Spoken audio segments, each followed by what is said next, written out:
الحمد لله نحمده ونستعينه ونستغفره ونؤمن به ونعوذ بالله من شرور أنفسنا ومن سيئات أعمالنا. أعوذ بالله من الشيطان الرجيم. إنا نحن نزلنا الذكر وإنا له لحافظون. صدق الله العظيم وصدق رسوله النبي الكريم ونحن على ذلك لمن الشاهدين والشاكرين والحمد لله رب العالمین. سب حضرات بآواز بلند نماز والا دروشی پڑھ لیں. اللهم صل علی محمد وعلى آل محمد كما صليت على إبراهيم وعلى آل إبراهيم إنك حميد مجيد. اللهم بارك على محمد وعلى آل محمد كما باركت على إبراهيم وعلى آل إبراهيم إنك حميد مجيد. جامعہ علوم اسلامیہ باٹھی کا یہ سالانہ عظیم الشان اجتماع ہے. مجھ سے قبل حضرت مولانا غلام مصطفیٰ صاحب بڑے اچھے انداز میں گفتگو فرما چکے ہیں اور میرے بعد خطیب اسلام حضرت مولانا خلیل احمد سراج صاحب انشاءاللہ بیان فرمائیں گے. میں ان کی آمد تک مختصراً ان مدارس اور ان مدارس میں جو کچھ پڑھایا جاتا ہے اس حوالے سے کچھ باتیں گوش گزار کروں گا. دعا ہے کہ اللہ تبارک و تعالی حق اور سچ کی توفیق نصیب فرمائے اور اللہ تبارک و تعالی ہم سب کو اس پہ عمل کرنے والا بنائے. میں نے جو آیت طیبہ تلاوت کی ہے اس میں اللہ تبارک و تعالی نے فرمایا ہے کہ ہم نے قرآن کو اتارا ہے اور ہم ہی قرآن کی حفاظت کریں گے. تو معلوم ہوا کہ یہ مدارس قرآن کی حفاظت کے لیے نہیں ہے. قرآن کی حفاظت کی ذمہ داری اللہ نے اٹھائی ہوئی ہے. قرآن کی حفاظت اللہ کریں گے اور ہمیں دعویٰ بھی نہیں ہے. کبھی ہم کسی اس خوش فہمی کے اندر مبتلا بھی نہیں ہے کہ ہم قرآن کی حفاظت کر رہے ہیں. کوئی مولوی کوئی مدرسہ قرآن کی حفاظت نہیں کر رہا بلکہ میرا دعویٰ تو یہ ہے کہ قرآن ہماری حفاظت کر رہا ہے. قرآن ہماری حفاظت کر رہا ہے اور اس سرزمین پہ بھی کر رہا ہے, قبر میں بھی کرے گا اور آخرت کے اندر بھی قرآن ہماری حفاظت کرے گا. قرآن کی حفاظت کون کریں گے؟ اللہ فرمائیں گے. اونچی آواز سے کہیں قرآن کی حفاظت کون کرے گا؟ اور قرآن ہماری حفاظت کر رہا ہے. میں ویسے نہیں کہہ رہا, احادیث رسول صلی اللہ علیہ وسلم پڑھ کر دیکھو تو آپ کو معلوم ہوگا کہ قرآن اس زمین کے اوپر بھی ہماری حفاظت کر رہا ہے, قبر میں بھی کرے گا اور قیامت کے دن بھی قرآن ہماری حفاظت کرے گا. حضرت حذیفہ رضی اللہ تعالیٰ عنہ کی ایک حدیث ہے جس کا مفہوم میں آپ کے سامنے بیان کرتا ہوں.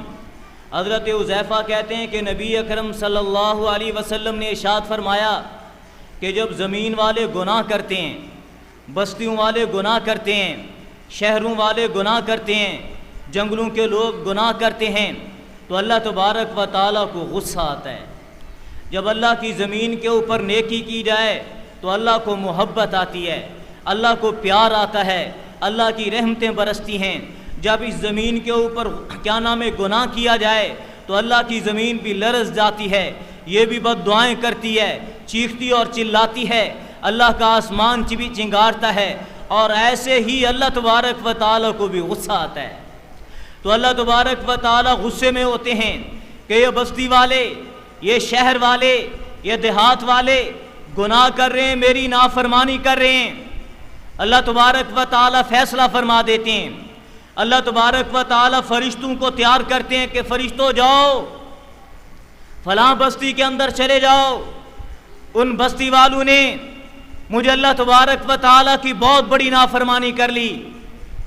اللہ تبارک و تعالیٰ فرماتے ہیں کہ فیصلہ ہو چکا, جاؤ جا کر اس بستی کو تباہ و برباد کر دو. اللہ کی طرف سے فیصلے ہو چکے ہیں, فرشتے تیار ہو چکے ہیں. حضرت حذیفہ رضی اللہ تعالیٰ عنہ کی حدیث ہے, آپ صلی اللہ علیہ وسلم کا فرمان ہے اور سچا فرمان ہے. اللہ تبارک و تعالیٰ سب سے زیادہ سچے اور اللہ کے بعد اللہ کا نبی سب سے زیادہ سچا. وَمَنْ أَصْدَقُ مِنَ اللَّهِ قِيلًا, اللہ فرماتے ہیں کہ میری ذات سے بڑھ کر سچا کون ہو سکتا ہے.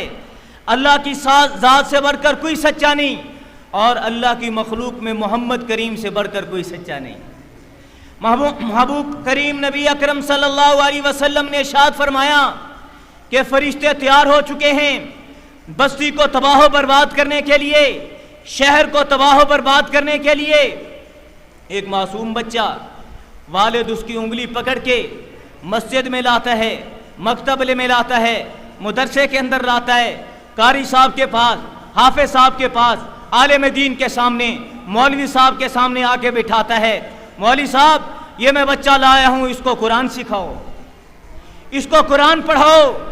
مولوی صاحب اس کو قرآن پڑھانا شروع کرتے ہیں، بسم اللہ الرحمن الرحیم، الحمدللہ رب العالمین، الرحمن الرحیم۔ وہ جب الرحمن الرحیم کے جملے ادا کرتا ہے تو اللہ تبارک و تعالیٰ کو ترس آ جاتا ہے۔ اللہ تبارک و تعالیٰ سب کچھ دیکھ رہے ہوتے ہیں، اس بچے کی آمد کو بھی دیکھ رہے ہیں، اس والد کے لانے کو بھی دیکھ رہے ہیں، استاد کے پڑھانے کو بھی دیکھ رہے ہیں، اس معصوم بچے کے پڑھنے کو بھی دیکھ رہے ہیں۔ جب یہ اپنی توتلی زبان کے ساتھ کہتا ہے نا الرحمن الرحیم، اللہ کہتا ہے میرے فرشتوں دیکھو اس معصوم بچے کو، یہ میری تعریف کر رہا ہے۔ تعریف بھی کن جملوں کے ساتھ؟ جملے یہ ادا کر رہا ہے کہ الرحمن الرحیم، تمام تعریفیں اللہ کے لیے ہیں جو جہانوں کا رب ہے، رحمان ہے، رحیم ہے، بہت زیادہ رحم کرنے والا، بہت زیادہ مہربان۔ اللہ تبارک و تعالی اللہ فرماتے ہیں فرشتوں دیکھو یہ اپنی توتلی زبان کے ساتھ مجھے اللہ کی تعریف کر رہا ہے، یہ میری تعریف کر رہا ہے، اور جملے یہ ادا کر رہا ہے کہ اللہ بڑا مہربان ہے۔ اب یہ معصوم بچہ ایک بستی میں بیٹھ کر، ایک شہر میں بیٹھ کر میری تعریف کہے اور جناب اللہ مجھے رحمان اور رحیم کہے، اور اس بستی کو میں عذاب کا شکار کر دوں، یہ میری شان کے لائق نہیں ہے، یہ میری رحمت کے خلاف ہے، یہ میری صفت رحمان کے خلاف ہے، میں نے اپنے فیصلے کو بدل دیا۔ فرشتوں ان ساری بستی والوں کو اس معصوم بچے کے ان جملوں کی وجہ سے میں نے معاف کر دیا ہے۔ اونچی آواز سے کہو سبحان اللہ۔ قرآن بچا رہا ہے نہیں بچا رہا؟ اس سرزمین پہ کون سا ایسا گناہ ہے جو نہیں کیا جا رہا؟ آج کون سا ایسا گناہ ہے جو ہماری آبادیوں کے اندر نہیں کیا جا رہا، بستیوں کے اندر نہیں کیا جا رہا، شہروں کے اندر نہیں کیا جا رہا؟ ایسے ایسے گناہ ہیں جن کو اس منبر رسول پہ بیان ہی نہیں کیا جا سکتا۔ کوئی شریف آدمی اپنی شرافت والی زبان کے ساتھ ان کو ادا ہی نہیں کر سکتا۔ اس زمین پہ وہ گناہ کیے جا رہے ہیں تو کیا اللہ کو غصہ نہیں آتا ہوگا؟ کیا اللہ فیصلے نہیں فرماتے ہوں گے کہ اس بستی کو تباہ کر دو، اس شہر کو برباد کر دو؟ تو پھر یہ ہمارے شہر اور بستیاں کیوں بچی ہوئی ہیں؟ اس قرآن کی وجہ سے بچی ہوئی ہیں، ان مدرسوں کی وجہ سے بچی ہوئی ہیں، ان اہل اللہ کی وجہ سے بچی ہوئی ہیں۔ تو میں نے عرض کیا کہ ہم قرآن کو نہیں بچا رہے، قرآن ہمیں بچا رہا ہے۔ ہم قرآن کی حفاظت نہیں کر رہے، قرآن ہماری حفاظت کر رہا ہے، اور قبر میں بھی قرآن ہماری حفاظت کرے گا۔ حدیث شریف کے اندر آتا ہے آپ صلی اللہ علیہ وسلم نے ارشاد فرمایا جس کا مفہوم ہے کہ جب بندہ مر جاتا ہے، ہر ایک نے مرنا ہے، مرنے کے بعد وہ قبر کے اندر چلا جاتا ہے، سوال جواب شروع ہو جاتے ہیں، کرامن کاتبین آ جاتے ہیں، تو اللہ تبارک و تعالیٰ کی طرف سے ان فرشتوں کا آرڈر آ جاتا ہے خیال کرنا یہ جو قبر کے اندر آیا ہے یہ معمولی بندہ نہیں، اس کے سینے کو چیر کر دیکھو، اس کے سینے کے اندر مجھ خالق کائنات کی کتاب ہے، کتاب قرآن ہے، اس کو عذاب نہیں دینا۔ تو اللہ تبارک و تعالیٰ کے فرشتے فرماتے ہیں، بلکہ حدیث میں آتا ہے آپ نے فرمایا اللہ تبارک و تعالیٰ فرماتے ہیں لا تأکلی، یہ آ چکا ہے، اس کے جسم کو نہیں کھانا، اس کی بوٹیوں کو تم نے نہیں کھانا۔ زمین کو حکم آ چکا ہے کہ بھی زمین تو نے اس آدمی کو نہیں کھانا۔ اللہ کی زمین کہتی ہے کہ اللہ تبارک و تعالیٰ میں اس کو کیسے کھا سکتی ہوں، اس کے سینے میں قرآن ہے، اگر اس کو کھا گئی تو اس کا مطلب ہے میں قرآن کو کھا گئی، میں قرآن کو نہیں کھا سکتی، میں کتاب اللہ کو نہیں کھا سکتی۔ تو قرآن قبر کے اندر بھی انسان کی حفاظت کرتا ہے، اور قیامت کے دن بھی انسان کی حفاظت قرآن کرے گا۔ مشہور حدیث کئی مرتبہ آپ نے سنی ہوئی ہیں کہ جناب ایک حافظ قرآن کتنے لوگوں کو جہنم سے نکلوا کر جنت میں لے جائے گا، جن لوگوں کے اوپر جہنم واجب ہو چکی، جن کے متعلق فیصلے ہو چکے، لیکن قرآن پڑھنے والا، قرآن کا حافظ، جس کے سینے میں قرآن محفوظ ہے، اس قرآن کی برکت کی وجہ سے اللہ تبارک و تعالی حافظ قرآن کو اختیار دے گا، اپنے رشتہ داروں میں سے جا، جن کو تو چاہے ان میں سے جناب 10 آدمی کو جہنم سے نکال کر جنت میں لے جا۔ تو قرآن حفاظت کر رہا نہیں کر رہا؟ اونچی آواز سے کہو، قرآن حفاظت کر رہا نہیں کر رہا؟ قرآن کی حفاظت کون کرے گا؟ اللہ کریں گے۔ قرآن ہماری حفاظت کر رہا ہے، قرآن ہمارے مدرسوں کے اندر پڑھا جائے گا، ہماری بستیوں اور شہروں کے اندر پڑھا جائے گا، اس سے ہماری حفاظت ہوگی، اللہ کا غضب نہیں اترے گا، اللہ کا غصہ نہیں اترے گا، بلکہ جب قرآن پڑھا جاتا ہے آپ لوگ سو رہے ہوتے ہیں، آپ کے نوجوان بھی سو رہے ہوتے ہیں، آپ کو جرت نہیں ہوتی کہ اپنے نوجوان کو آپ اٹھا کر نماز کے لیے لے کے آئیں، لیکن مدرسہ کے معصوم بچے تہجد کے وقت اٹھ چکے ہوتے ہیں، استاد کلاس میں پہنچ چکا ہوتا ہے، یہ سامنے رکھ قرآن کو سامنے رکھ کر اللہ کے کلام کی تلاوت کر رہے ہوتے ہیں اور اللہ کو راضی کر رہے ہوتے ہیں۔ میرا عزیز دوستو، بستیوں کے اوپر، شہروں کے اوپر اللہ کی رحمت برس رہی ہوتی ہے، ان معصوم بچوں کی وجہ سے برس رہی ہوتی ہے۔ آپ قرآن کی آواز کو دبانا چاہتے ہیں، یہ شیطانی قوتیں آپ کو قرآن سے محروم کرنا چاہتی ہیں۔ آپ کی حفاظت اللہ نے قرآن میں رکھی ہوئی ہے، آپ کی بقا اللہ نے قرآن میں رکھی ہوئی ہے، آپ کا تحفظ قرآن میں رکھا ہوا ہے۔ آپ اگر جینا چاہتے ہیں، زندہ رہنا چاہتے ہیں، باعزت طریقے سے رہنا چاہتے ہیں، تو آپ کو قرآن سے وابستہ ہونا ہوگا۔ یہ قرآن آپ کو دنیا میں بھی عزت دے گا، قبر میں بھی دے گا اور آخرت کے اندر بھی دے گا۔ آج سب شیطانی قوتیں، یا وہ یہود کی شکل میں ہوں، عیسائیت کی شکل میں ہوں، ہندو مت کی شکل میں ہوں، بدھ مت کی شکل میں ہوں، سکھ ہوں یا کوئی اور ہوں، قادیانی ہوں، رافضی ہوں، وہ سب کے سب اسلام کے خلاف جمع ہو چکے ہیں، اسلام کے خلاف جمع ہو چکے ہیں، بلکہ اب وہ آپ کے مرکز کے ارد گرد اپنا جناب گھیرا تنگ کر رہے ہیں۔ آپ سن رہے ہیں نا کہ یمن کے اندر جنگ ہو رہی ہے، اور یمن بالکل سعودیہ کے قریب ہے، تقریباً 1500-1600 کلومیٹر اس کی سرحد سعودیہ کے ساتھ ملتی ہے۔ مطلب یہ ہے بیت اللہ کا جناب محاصرہ کیا جا رہا ہے، مکۃ المعظمہ کا محاصرہ کیا جا رہا ہے، گنبد خضرا کا محاصرہ کیا جا رہا ہے۔ کون کر رہے ہیں؟ یہ سب شیطانی قوتیں ملی ہوئی ہیں۔ امریکہ کر رہا ہے، اسرائیل کر رہا ہے، وہ اپنے پٹھوں کو استعمال کر رہا ہے، وہ اپنے جناب کیا نام ہے گماشتوں کو استعمال کر رہا ہے۔ اگر کوئی سنی تحریک کسی جگہ اٹھتی ہے تو وہ دہشت گرد ہوتی ہے، اگر یمن کے اندر کوئی باغی اٹھتے ہیں تو ان کے لیے دہشت گردی کا لفظ استعمال نہیں ہوتا۔ اس کا مطلب واضح ہے کہ جناب ساری بے دین قوتیں اسلام کے خلاف جمع ہو چکی ہیں، وہ اسلام کو مٹانا چاہتی ہیں، قرآن کو مٹانا چاہتی ہیں، لیکن مٹا پائیں گی نہیں۔ قرآن کی حفاظت کس نے کرنی ہے؟ اللہ نے کرنی ہے۔ قرآن زندہ رہے گا اور انشاءاللہ العزیز قرآن کے طفیل قرآن والے بھی زندہ رہیں گے انشاءاللہ۔ قرآن زندہ رہے گا، یہ مدرسے بھی زندہ رہیں گے، قرآن زندہ رہے گا، یہ منبر و محراب زندہ رہے گا اور اس کا کردار زندہ رہے گا، قرآن زندہ رہے گا، یہ مسجدیں آباد رہیں گی، قرآن زندہ رہے گا، پڑھا جاتا رہے گا، پڑھایا جاتا رہے گا۔ قرآن کی آواز کو انشاءاللہ کوئی شیطانی قوت نہیں دبا سکتی۔ آپ گھبرائیں نہیں، لیکن آپ تھوڑا سا بیداری کا مظاہرہ بھی کریں، بیداری کا مظاہرہ بھی کریں۔ آپ مذہب سے بہت زیادہ دور ہو گئے ہیں، اسلام سے بہت زیادہ دور ہو گئے ہیں۔ مسلمان کی شان نہیں کہ وہ داڑھی کے اوپر ہٹ کرے، مسلمان کی شان نہیں کہ وہ پگڑی کی گستاخی کرے، مسلمان کی شان نہیں ہے کہ وہ علماء کرام کی توہین کرے بھرے بازار کے اندر۔ آج مسلمان بیٹھ کر جناب علماء کی تذلیل کرتے ہیں، مسجد کی تذلیل، مدرسے کی تذلیل، اہل قرآن کی تذلیل، یہ سب آوازیں غیروں کی طرف سے آ رہی ہیں اور جناب اللہ ہمارے معاشرے کے اندر ڈالی جا رہی ہیں اور ہم ان آوازوں کو لے رہے ہیں۔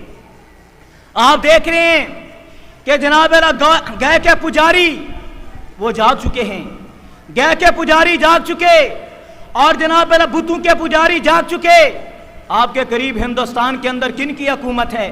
ہندوؤں کی، اور وہ ہندو جو نہایت متعصب قسم کے ہندو ہیں، نہایت ہی متعصب قسم کے ہندو۔ نعرہ تکبیر۔ خطیب اسلام حضرت مولانا خلیل احمد سراج صاحب۔ تو مختصراً میں عرض کروں گا، حضرت تشریف لا چکے ہیں، انشاءاللہ حضرت کا مفصل مدلل بیان ہوگا۔ میں عرض یہ کر رہا ہوں کہ جناب ہمیں تھوڑا سا بیدار ہونا پڑے گا، ہمیں تھوڑا سا جاگنا پڑے گا۔ آج اسلام ہماری غیرت کو جھنجھوڑ رہا ہے، قرآن ہماری غیرت کو جھنجھوڑ رہا ہے۔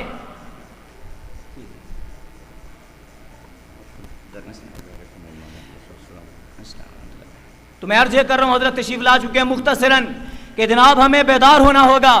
وہ ہمیں مذہب سے بیزار کرنا چاہتے ہیں، ہمیں دین سے دور کرنا چاہتے ہیں، ہمیں قرآن اور قرآن والوں سے دور کرنا چاہتے ہیں، ہمیں مدرسہ اور مسجد سے دور کرنا چاہتے ہیں، لیکن وہ خود اپنے مذہب کے قریب ہو رہے ہیں۔ آپ نے دیکھا کہ ہندوستان کے اندر کانگریس کی حکومت تھی، کانگریس ایک جناب سیکولر قسم کی جماعت ہے، وہ نعرہ لگاتی ہے مسلمانوں کے تحفظ بھی کریں گے، ہندوؤں کا بھی تحفظ کریں گے وغیرہ وغیرہ۔ اس کے مقابلے میں بی جے پی ہندوؤں کی متشدد جماعت ہے، جو مسلمانوں کے خون کی جناب پیاسی ہے۔ یہ جو مودی بیٹھا ہوا ہے وزیر اعظم، یہ وہ ظالم ہے جس نے گجرات کے اندر مسلمانوں کا قتل عام کیا ہے، اور اس قتل عام کی بدولت ہندو نے جناب اس کو حکومت کے اندر وزیر اعظم بنوا دی ہے۔ وہ مسلمانوں کا قتل کرتا ہے، مسلمانوں کا خون پیتا ہے، اس کے بدلے میں ہندو لوگ اس کو اٹھاتے ہیں اور برسر اقتدار لاتے ہیں، وزیر اعظم بنا دیتے ہیں۔ یہودی اپنی یہودیت کے قریب ہو رہے ہیں، ہندو اپنے برے مذہب کے قریب ہو رہے ہیں، بتوں کے پجاری، گے کے پجاری جاگ چکے ہیں، اور اللہ کے پجاری، اللہ کو پوجنے والے، اللہ کی عبادت کرنے والے وہ سوئے ہوئے ہیں۔ گویا غزوہ احد کے اندر جیسے ابو سفیان نے ایک نعرہ لگایا تھا، لنا العزا ولا عزا لکم، ہمارے لیے عزا ہے، تمہارے لیے کون سا عزا؟ ہماری پشت پہ عزا ہے، ہماری پشت پہ منات ہے۔ پہلے نبی اکرم صلی اللہ علیہ وسلم بھی خاموش تھے، حضرت عمر بھی خاموش تھے، دیگر صحابہ کرام بھی خاموش تھے۔ اب آپ صلی اللہ علیہ وسلم نے فرمایا، عمر اب جواب دینے کی باری آ چکی ہے، آگے بڑھو، ابو سفیان کے ان جملوں کا جواب دو۔ تم کہہ رہے ہو کہ لنا العزا ولا عزا لکم، تم کہو لنا المولا ولا مولا لکم، کہ عزا کے پجاری ہو، منات کے پجاری ہو۔ تم کہتے ہو کہ ہمارا خدا عزا اور منات ہے، ہمارا خدا زمین و آسمان کا مالک اللہ ہے، ہمارا خدا وہ ہے، وہ ہمارا مولا ہے، تمہارا کوئی مولا نہیں۔ تو جیسے آج بتوں کے پجاری جاگ چکے ہیں، ہمیں ان سے زیادہ جاگنا ہوگا۔ وہ ہمیں مسجد سے دور کرنا چاہتے ہیں، ہمیں مسجد کے قریب ہونا ہوگا۔ وہ ہماری داڑھیوں کی تزریل کر رہے ہیں، ہمیں سنت رسول سے اپنے چہرے کو سجانا ہوگا۔ وہ ہمارے بچوں کو مدرسے کے اندر نہیں آنے دیتے، ہمیں مدرسے کے اندر اپنے بچوں کو لانا ہوگا۔ اگر قرآن سے جڑیں گے، قرآن کی حفاظت اللہ کریں گے، اور اس قرآن کے صدقے ہماری بھی حفاظت ہو جائے گی۔ قرآن کو اللہ نے عزت اور عظمت عطا کی ہے، قرآن کے طفیل اللہ ہمیں بھی عزت اور عظمت عطا فرما دیں گے۔ تو قرآن کے قریب جڑو گے یا نہیں جڑو گے؟ ہاتھ کھڑا کریں۔ قرآن کے قریب آؤ گے انشاءاللہ، مدرسوں کے قریب آؤ گے انشاءاللہ، اپنے بچوں کو مدرسوں کے اندر لاؤ، اپنے چہرے پہ سنت رسول سجاؤ، اپنے آپ کو اسلامی تہذیب اور جناب اللہ کیا نام ہے تہذیب میں ڈھالو، مغربی تہذیب سے نفرت کرو اور جناب اللہ رسومات سے نفرت کرو۔ یہ ہے بے دین قوتوں کے مقابلہ کرنے کا انداز۔ تو اللہ تبارک و تعالی اس مدرسے کو دن دگنی رات چگنی ترقی نصیب فرمائے۔ مولانا نصیر احمد دامت برکاتہم العالیہ کی صلاحیتوں میں اللہ تبارک و تعالی اضافہ فرمائے۔ وما علینا الا البلاغ المبین۔